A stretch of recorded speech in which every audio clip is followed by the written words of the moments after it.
देवी देवता राम भगवान ब्रह्मा विष्णु महेश होते तो क्या ये विदेशी यात्री जितने आए ये न लिखते कि यहाँ एक समुदाय ऐसा है जो ब्रह्मा विष्णु महेश शंकर की भी पूजा करता है।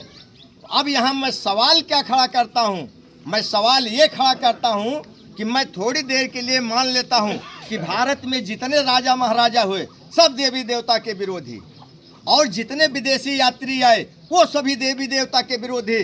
मैं यहाँ सवाल ये किताबों को पढ़ने के बाद करता हूँ कि अगर इस देश में तो ब्राह्मण था, उसने एक शिलालेख क्यों नहीं लिख दिया कि मैं ब्रह्मा विष्णु महेश शंकर की पूजा करता हूँ। चोरी चोरी होती है, वो पकड़ ली जाती है बहुत आसानी से। अगर जो है ब्राह्मणों ने नहीं लिखा तो सिद्ध हो गया कि 14वीं 15वीं 16वीं शताब्दी तक ब्रह्मा विष्णु महेश शंकर की कल्पना नहीं हुई थी। इसका भी उदाहरण दे देते हैं।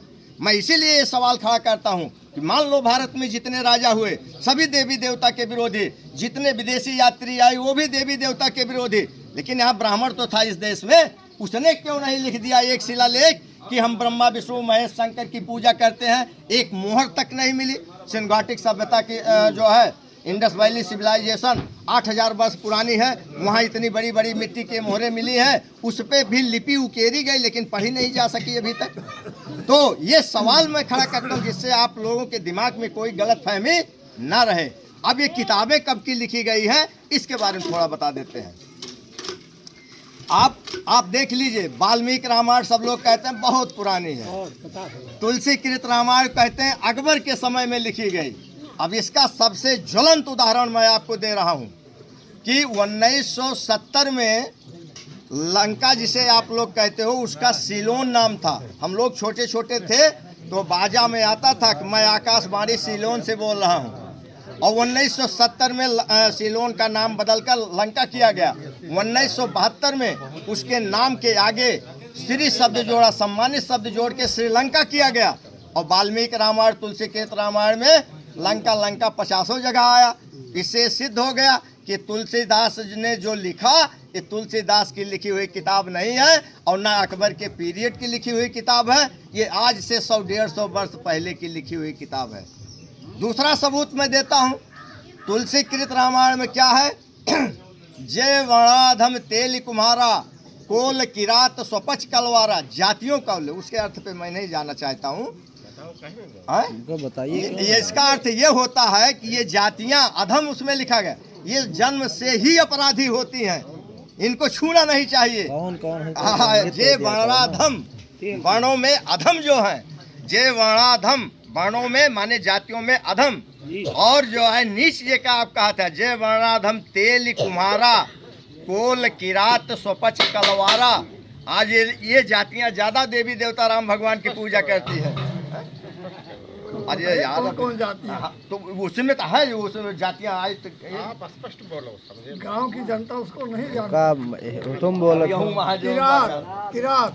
चलो किरात, कोल किरात जो है तेली, और किरात जैसे जो आप लोग पढ़ते हैं। अब इसको या तो हम और लंबे से बताएं। जैसे भारत में बौद्ध धर्म आया, बौद्ध धर्म जो है उसमें जो है एक जो है हीन यानी, दूसरा महायानी, और हीन यानी जो थे वो थेरवादी थे, और उसी थेर से जो है आज पूरी दुनिया में जितना बौद्ध धर्म है सभी थेरवादी हैं। अपने यहाँ थारू कहते हैं। और कोल किरात जो है ये सारे नाम जो इन लोगों ने रखा है ये जो है किससे लिया कि महामना गौतम बुद्धा के जो है जो ननिहाल था कोलिये वंश, इसकी एक किताब है हमारे पास इतनी मोटी, उसमें बहुत लंबा विस्तार से दिया गया है। उस कोलिये वंश के आधार पर कुर्मी, कोरी, कोयरी और ये सारी जातियां हैं। लेकिन अब उस समय जो जातियां बनी थी उनका चूंकि उसमें जो माने उनके बैठाने में आया उस दोहे में कि जय वर्णाधम तेल कुम्हारा, तेली और कुम्हार, और कोल किरात स्वपच कलवार। किरात जो है पश्चिम में लोग रहते हैं, स्वपच माने भंगी होता है, और कलवारा माने आप लोग कलवार जानते हुआ तो ये प्रचलित जाति है। तो ये उसका जो है स्पष्ट हो है।